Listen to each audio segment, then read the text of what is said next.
नमस्कार, भारत के पहले digital mobile news channel metro TV में आपका स्वागत है। मैं हूं अनामिका। बुलेटिन की शुरुआत करेंगे हेडलाइन से। उरी हमले पर पीएम मोदी ने देश को दिया भरोसा, कहा हमला करने वाले बचेंगे नहीं। हमले की कड़ी शब्दों में की निंदा। गृह और रक्षा मंत्री से स्थिति पर की चर्चा।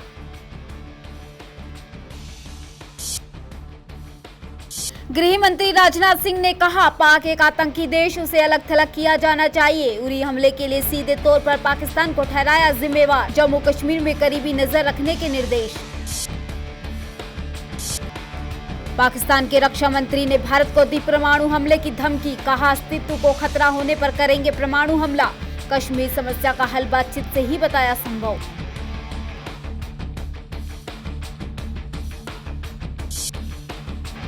पीएम उम्मीदवार पर बिहार के उप मुख्यमंत्री तेजस्वी बोले, राहुल काबिल पर नीतीश बने तो ज्यादा खुशी। लालू के नीतीश को पीएम मटेरियल बताने से सहयोगी कांग्रेस ने दिखाई थी नाराजगी।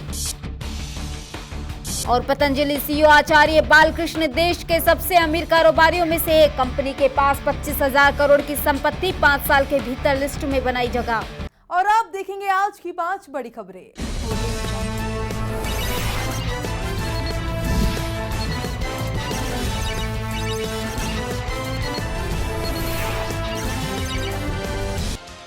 प्रधानमंत्री नरेंद्र मोदी ने उरी में हुए आतंकी हमले की निंदा की और इसे कायराना हरकत बताया। मोदी ने ट्वीट करते हुए कहा, मैं देश को भरोसा देना चाहता हूं कि जो लोग भी इन क्रूर हमलों के पीछे हैं उन्हें दंडित किया जाएगा। मैं उरी में शहीद हुए सैनिकों को सलाम करता हूं। देश के लिए उनकी सेवाओं को हमेशा याद किया जाएगा। जिन परिवारों ने अपना बेटा खोया है उनके साथ मेरी संवेदना है। मैंने गृह मंत्री और रक्षा मंत्री से स्थिति पर चर्चा की है। पाक आतंकियों ने बारामूला के उरी सेक्टर में सेना के मुख्यालय पर हमला कर दिया था। जिस वक्त हमला हुआ हमारे जवान अस्थायी टेंटों में सो रहे थे और आराम कर रहे थे। इस हमले में हमने 17 जवानों को खो दिया। बदले में सिर्फ 4 आतंकी मारे गए।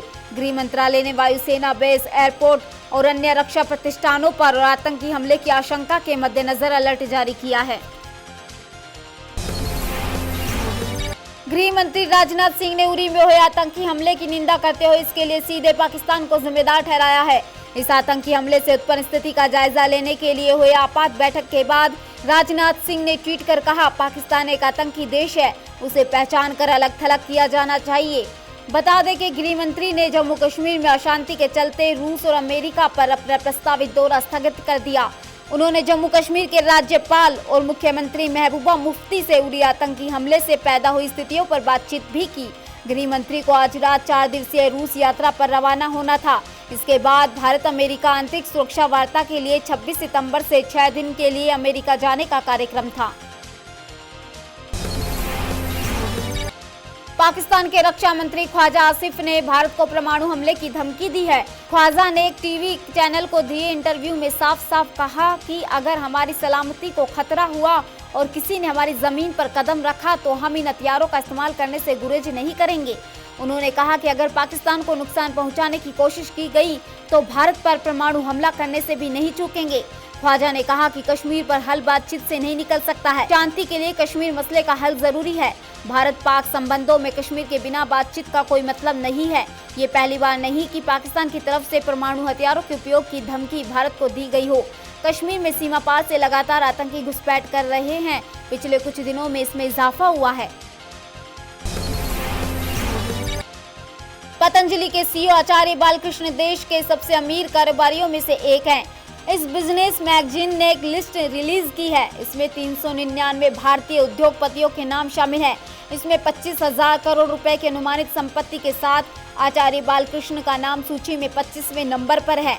आचार्य बालकृष्ण ने यह स्थान पतंजलि आयुर्वेद कंपनी की स्थापना के 5 साल के भीतर हासिल कर लिया। रिलायंस इंडस्ट्रीज के चेयरमैन मुकेश अंबानी लिस्ट में पहले नंबर पर हैं। दूसरे नंबर पर सन फार्मास्यूटिकल्स के दिलीप संघवी दूसरे नंबर पर हैं। रिपोर्ट के मुताबिक पतंजलि भारत में सबसे तेजी से बढ़ते FMCG ब्रांड्स में से एक है। वित्तीय वर्ष 2015-16 में कंपनी का टर्नओवर 5,000 करोड़ से भी ज्यादा रहा है। आचार्य बालकृष्ण के कंपनी में 96% शेयर्स हैं। दिल्ली में स्टेडियम में जौहर परिवार की ओर से कार्यक्रम आयोजित किया गया, जिसमें दिल्ली में रहने वाले उड़िया समाज के लोगों ने शिरकत की। कार्यक्रम में सांस्कृतिक कार्यक्रमों की आकर्षक प्रस्तुति की गई। नुआखाई के कार्यक्रम में पेट्रोलियम मंत्री धर्मेंद्र प्रधान ने कहा, ऐसे कार्यक्रम से ओडिशा की संस्कृति देश भर में फैलेगी।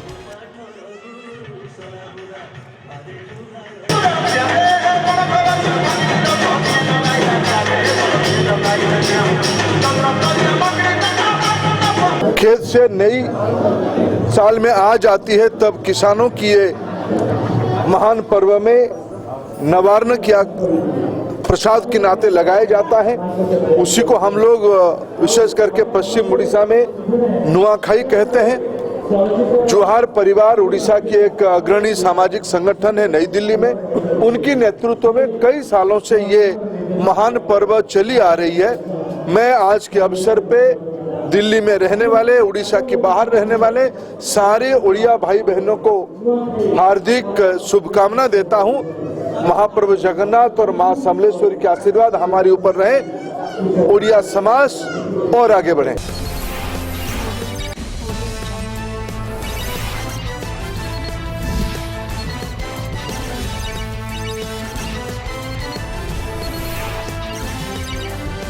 खबरों के सफर में फिलहाल इतना ही। देश और दुनिया की पल पल की खबरों के लिए जुड़े रहिए मेट्रो टीवी से। नमस्कार।